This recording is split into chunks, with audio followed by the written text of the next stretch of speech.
तो ये phenomena clear हो चुका है कि इनपुट इंपेडेंस जो होता है अगर वो आपका वेरी करेगा ट्रांसमिशन लाइन की लेंथ के हिसाब से, तो ये सर्कल इस तरीके से क्या करेगा, मूव करेगा। यहां पे एक चीज और नोटिस करो, हमने मूव करना शुरू किया है बेटा कहां, लोड से सोर्स की तरफ। तो देखो सर्कल पे यहां से शुरू हुए, ऐसे चले, फिर यहां से यूं गए, फिर यहां से यूं गए, फिर यहां से यूं गए। सही बात है। मतलब अगर इसको आप देखोगे तो कैसे घूम रहा है, ये क्लॉकवाइज घूम रहा है। कैसे घूम रहा है, क्लॉकवाइज। तो जब हम लोड से सोर्स की तरफ मूव करना शुरू करते हैं तो हम लोग जो घूमते हैं ना किसके ऊपर, स्मिथ चार्ट के ऊपर, वो कैसे घूमते हैं, क्लॉकवाइज। ओके, अगर इधर आ रहे हैं तो मतलब क्लॉकवाइज। तो अगर मैं सोर्स से लोड की तरफ जाऊंगा तो जस्ट उल्टा कर लो। कैसे घूमोगे, कैसे घूमोगे, एंटी क्लॉकवाइज। भाई देखो, मान लो ये पॉइंट है आपका लैम्बडा बाई 8, ये है मान लो लैम्बडा बाई 4, ये आपका 3 लैम्बडा बाई 8, ये आपका लैम्बडा बाई 2। जब आप यहां से गए पहले लैम्बडा बाई 8 के पास पहुंचे, फिर यहां पहुंचे, फिर यहां पहुंचे, फिर यहां पहुंचे, तो मूवमेंट कैसे हुआ, ऐसे हुआ। सही है। अगर आप इधर से इधर जाते तो सबसे पहले होते यहां पे, फिर 3 लैम्बडा बाई 4, फिर आते यहां, फिर यहां पहुंचते, आते यहां, फिर यहां, तो मूवमेंट कैसे हो जाता, ऐसे हो जाता, मतलब एंटी क्लॉकवाइज। तो कुछ इंपॉर्टेंट पॉइंट्स यहां पे हम लोगों को समझ में आए। उन इंपॉर्टेंट पॉइंट्स को हम थोड़ा समराइज करते हैं। किस तरीके से करते हैं, देखो मैं इसको थोड़ा हटाता हूं, ठीक है ना। ओके, ये क्लियर हुआ होगा आप लोगों के, इनपुट इंपेडेंस। ये कहानियां ऐसे सर्कल जिसमें आप लोगों का इस 1 को सेंटर मान के सर्कल बनाएंगे, ये बार बार आएगा, आगे आता रहेगा, ठीक है ना।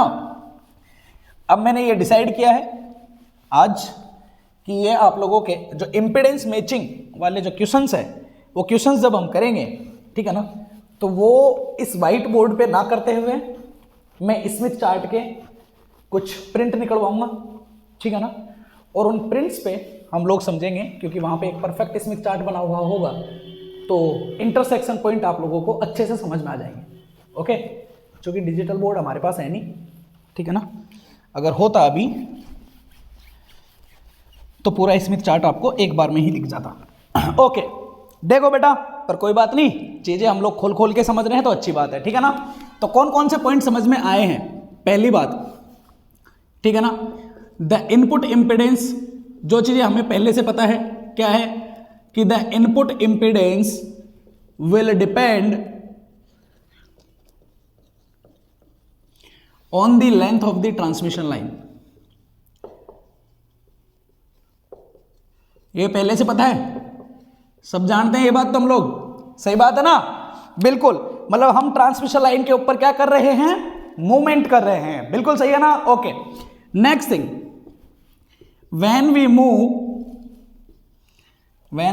move along the transmission line, ठीक है ना। अब कैसे मूवमेंट करना है, पहला, ठीक है ना, लोड टू सोर्स।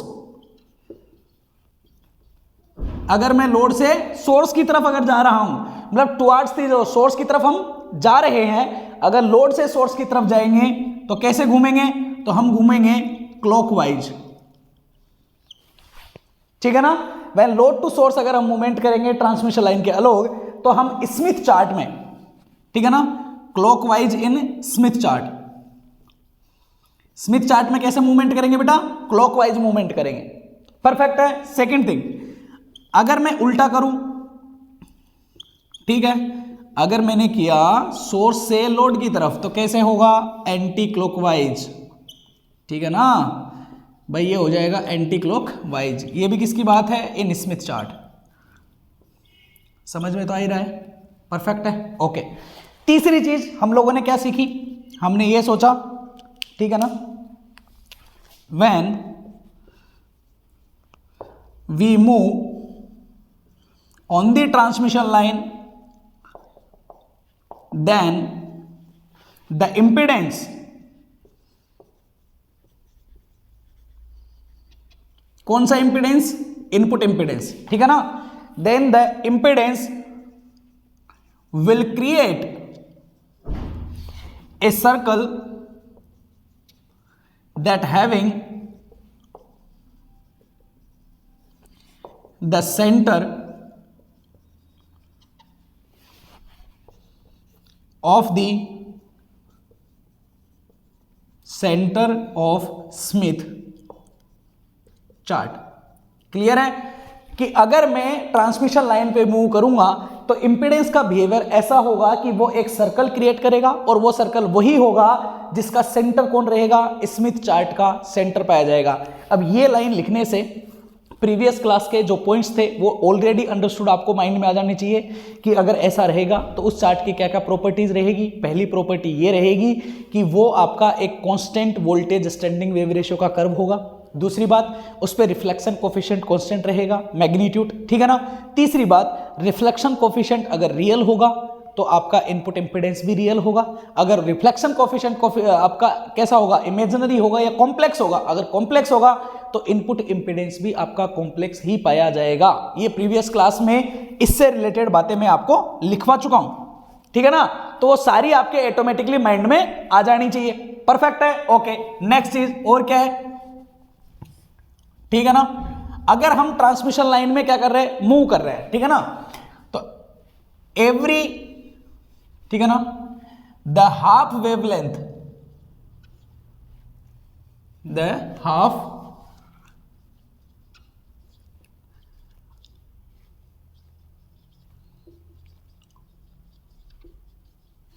ठीक है ना, या ऐसे करो,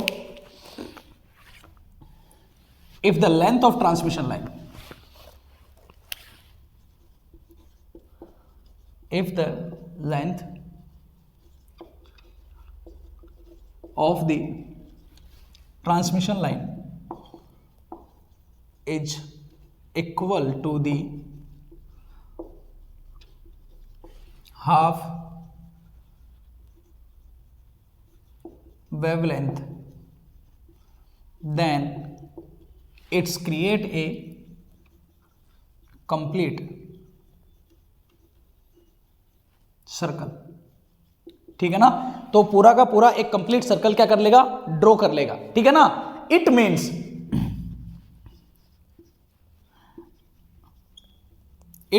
ए wavelength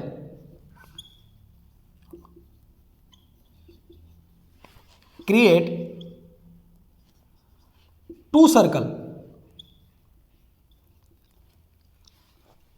in the Smith chart.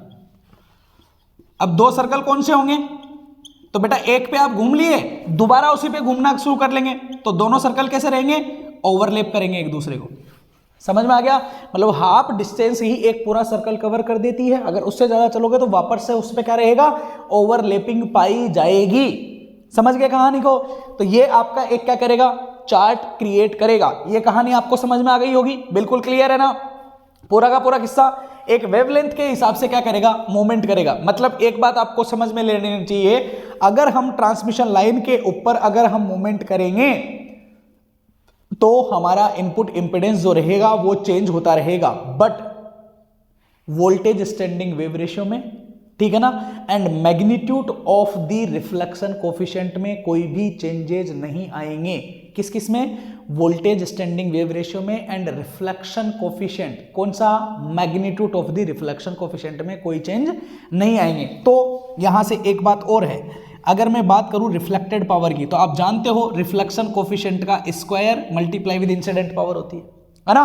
अगर इस सर्कल के लिए रिफ्लेक्शन कोफिशिएंट का मैग्नीट्यूड ही चेंज नहीं हो रहा, सही बात है, इसका मतलब क्या होगा कि the power, reflected power, incident power, transmitted power, वो सारी की सारी भी सेम रहेगी। मतलब क्या हुआ बेटा, ट्रांसमिशन लाइन की जो लंबाई है ना, इसके ऊपर ट्रांसमिटेड पावर, रिफ्लेक्टेड पावर और इंसिडेंट पावर डिपेंड नहीं करती है।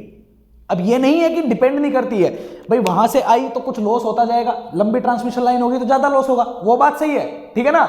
लेकिन ये कि जैसे यहां पे 100 पहुंच गई, ठीक है ना, यहां पे मान लो 100 पावर, 100 वाट की पावर पहुंच रही है, ठीक है, मान लो 20 रिफ्लेक्ट हो रही है और 80 कहां जा रही है, ट्रांसमिशन लाइन के पास जा रही है, मतलब आपके लोड के पास जा रही है, ठीक है ना। तो 20 और 80 में डिवाइड हो रहा है, मतलब 1:4 का क्या है, रेशियो है। 1 पोर्शन उसका जा रहा है रिफ्लेक्शन में और 4 पोर्शन जा रहा है ट्रांसमिटेड में। अब मान लो ट्रांसमिशन लाइन पहले 100 किलोमीटर की थी, अब मान लो आपने 500 किलोमीटर की कर दी, ठीक है ना, तो भी जब लोड के पास में पावर पहुंचेगी तो उसका जो रिफ्लेक्शन रहेगा ना, वो आपका एक पोर्शन, और जो ट्रांसमिटर रहेगा वो आपका 4th पोर्शन, मतलब 1/4 के रेशियो में ही डिवाइड होगी। आपकी पावर, सही बात है। तो कितना पोर्शन रिफ्लेक्ट करेगा, कितना पोर्शन ट्रांसमिट करेगा, ये आपके ट्रांसमिशन लाइन की लंबाई के ऊपर डिपेंड नहीं करता है, ये डिपेंड करता है रिफ्लेक्शन कोफिशिएंट के ऊपर, और रिफ्लेक्शन कोफिशिएंट ट्रांसमिशन लाइन की लंबाई के ऊपर डिपेंड बिल्कुल भी नहीं करता है। इसका मैग्नीट्यूड लंबाई की ऊपर डिपेंड नहीं करेगा, मैग्नीट्यूड नहीं करता है, समझना, रिफ्लेक्शन कोफिशिएंट करता है, दोनों में डिफरेंस है, ठीक है ना। रिफ्लेक्शन कोफिशिएंट तो कॉम्प्लेक्स भी हो सकता है, रियल भी हो सकता है, प्योरली इमेजिनरी भी हो सकता है, but magnitude will remain always constant. Step 1 clear हुआ, 2 क्लियर हुआ, 3 क्लियर हुआ। तीसरा हम लोगों ने पढ़ा इंपीडेंस, तीसरा हम लोगों ने पढ़ा इनपुट इंपीडेंस, ठीक है ना। इनपुट इंपीडेंस आप लोगों को क्लियर हो गया होगा। अब इनपुट इंपीडेंस के ऊपर एग्जांपल, और उसके बाद में हम लोग पढ़ेंगे, क्या पढ़ेंगे, इंपीडेंस मैचिंग। क्लियर है या नहीं है? अब ये समझ में आ गया ना। इंपीडेंस को जब भी बनाएंगे, स्मिथ चार्ट को सेंटर मान के एक सर्कल बनाएंगे, उस पूरे के पूरे सर्कल के ऊपर आपका लाई करेगा, कौन लाई करेगा, इनपुट इंपीडेंस। क्लियर है? अलग अलग लंबाई के लिए अलग अलग पॉइंट्स के ऊपर, ठीक है। तो अगली क्लास में मिलते हैं आप लोगों से, इनपुट इंपीडेंस के कुछ एग्जांपल, और उसके बाद में हम शुरू करेंगे इंपीडेंस मैचिंग का बिहेवियर।